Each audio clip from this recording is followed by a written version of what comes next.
So we just purchased a collection, and it essentially describes who we are. It embodies the reasons why I do what I do, and it's so unique and it's so special that we're actually planning this whole marketing and sort of, I would say, campaign around its arrival and its launch. But I think it's really, really, really important to do this because it really describes one collector's passion. And that's why I believe we do what we do. I hope that there's other dealers that feel the same, and I know there's many collectors and enthusiasts that feel the same. And it's interesting for me because I know we're gonna get a lot of Instagram followers, and we're going to get a lot of people that the immediate reaction is they're going to say, oh, no one drove the cars, or oh, it's so sad that no one used the cars. And that's part of the reason that I want to do this video, because I think it's important for the next generation to understand sometimes that passion comes in many different ways.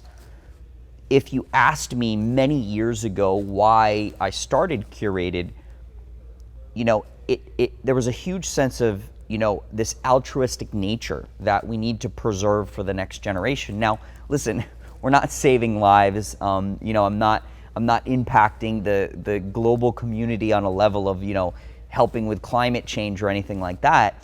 But I do feel that what we're doing has a bigger meaning, and it has something that hopefully will inspire young people. It will inspire you know, future visionaries, and that's really always been the goal. It was to do something bigger than just renting cars like I was doing. And I can't tell you how excited I've been just going through each car and going through the paperwork and the details of every car. So it started 2 years ago, probably, I don't remember if it was how I got the lead or how I got I don't know if it was Instagram or a phone call, but I had at one point, there was 3 or 4 guys that had reached out to us, and they basically told us about this incredible collection, a Lotus Esprit called an X180R with 499 miles, a 1990 Lamborghini LM002 American Edition with, I believe, 1,200 miles, a Lamborghini Jalpa. At the time, I was just told that it was a 1988 Lamborghini Jalpa with like 2,000 miles, a Lamborghini Countach Anniversary with around 2,000, 3,000 miles, and then a Mercedes AMG, which at the time just looked like a black SEC. Numerous people started reaching out to us, and I would get these terrible photos from, you know, this garage, and ends up, apparently the cars were in a repair shop in service, and they had just been sitting for 10, 15 years. And let's face it, I mean, they were pretty much perfect for us. They were cars we love, cars we deal in, and extremely low mileage. So from my understanding, the cars at some point in the 90s were put into storage and basically always maintained. They were covered, they were in climate controlled, so they were in very nice condition. But it was hard to tell the actual condition or the preservation because the way they were stored, they were in really tight areas. And during our first negotiations, I had actually sent one of our colleagues up to inspect the cars, so I got more photos. And I would say that I had chased the cars through probably 2 different brokers and actually the owner of the service facility for about a year. And we made offers, and I was trying to explain to everyone that, listen, these cars have been sitting. They might have issues with old fuel, they might have all these issues, but listen, I want them. And probably considering their mileage and their history, there's no one else that's gonna pay more than me. And I was trying to express that in the most humble way, besides just saying that, but listen, I want these cars, they're perfect for Curated, let's make a deal. We went back and forth. I would say for months, I would occasionally, you know, send a message, hey, is there any news? And we never really got anything.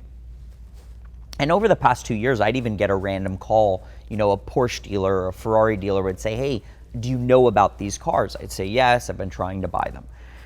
So about 2 months ago, I get a call, and ironically, it was a friend of the owner, and I had never spoken to the owner, and he put us direct with the owner of these cars. And immediately I started asking questions, and I was super excited to be direct with him. And I felt sort of, you know, it was serendipity or something that I felt like we were coming to a deal.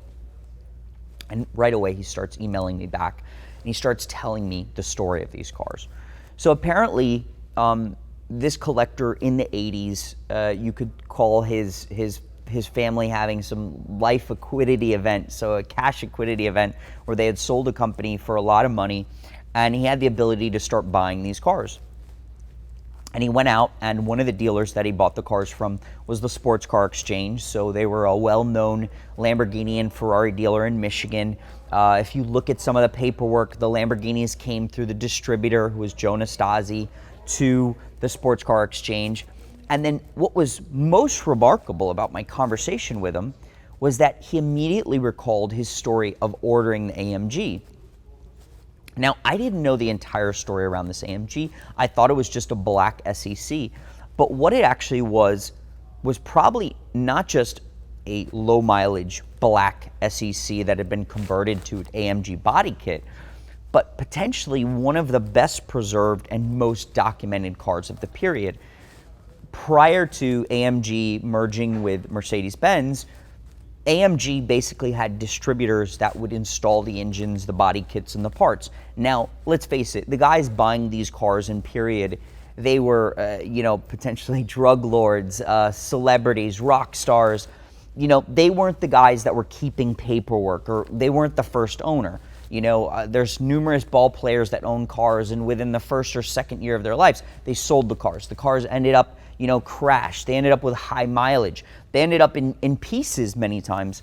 So to find one of these early, and they call it a pre-merger car, to find one that was with its original owner, the original owner telling us how he spoke to the CEO of AMG, telling us how he spoke to the techs, showing us sort of letters and paperwork when he ordered the car was unparalleled.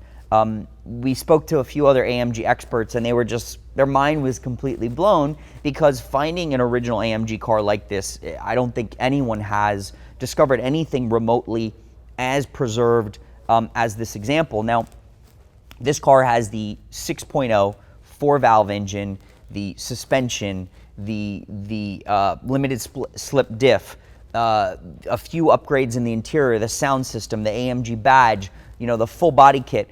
And what's funny is it's actually a narrow body car, so it's not one of the wide body SECs, which to me makes it even more unique. It's got the big 6.0 engine, but with the clean body. So it really was, as I was talking to him, I felt like, and I think I said this in email, it's an honor to meet someone like you that really, you could see his passion for the cars and remembering all these details.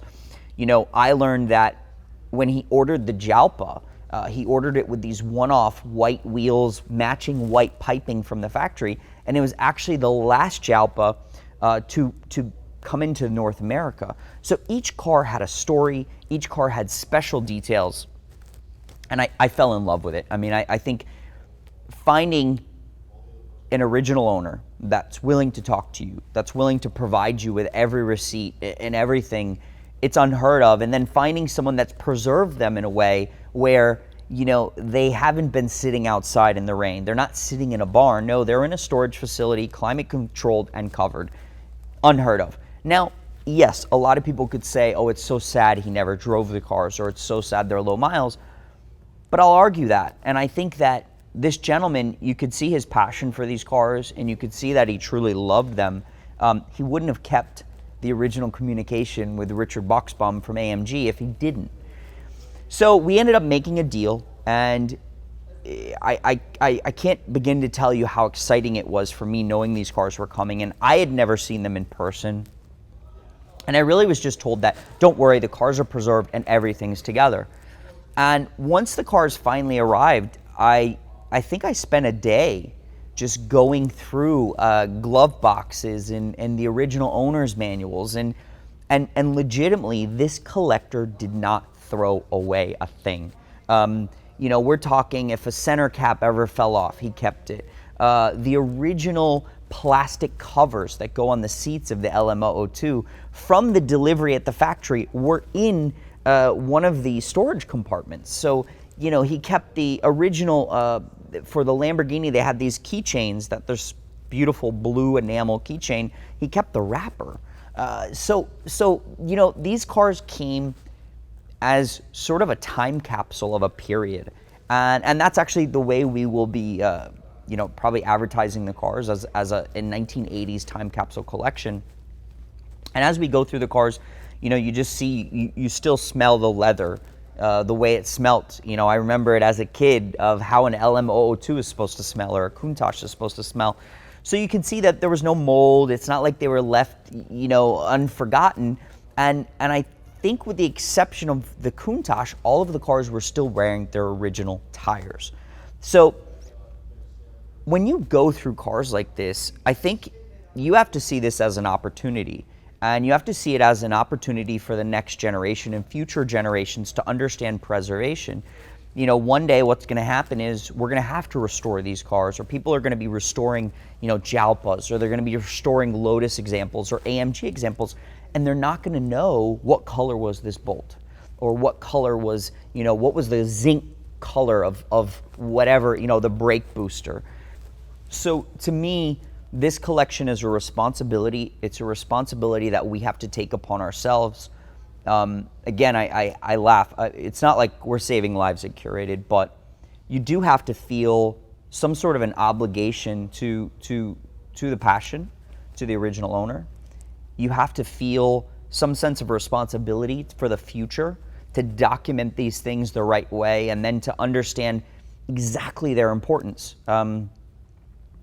I can argue that the Jalpa is the best I've ever seen in 20 years. The LM002 is the best I've ever seen, maybe since they were new. And the AMG is without a doubt one of the best pre-merger AMG examples I've ever seen. I haven't seen too many of the Lotus examples, so I don't know. There's only 20 in the world.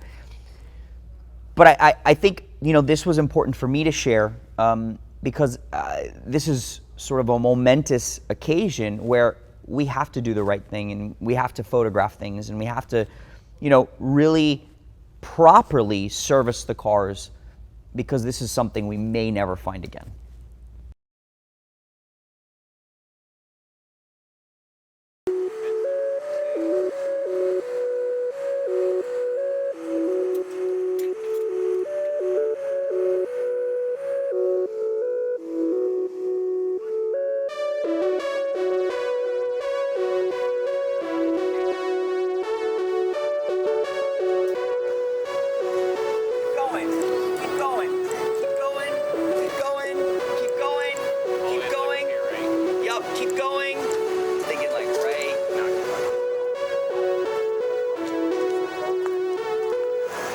Jalpa needs to come in a little and go to the left. Okay.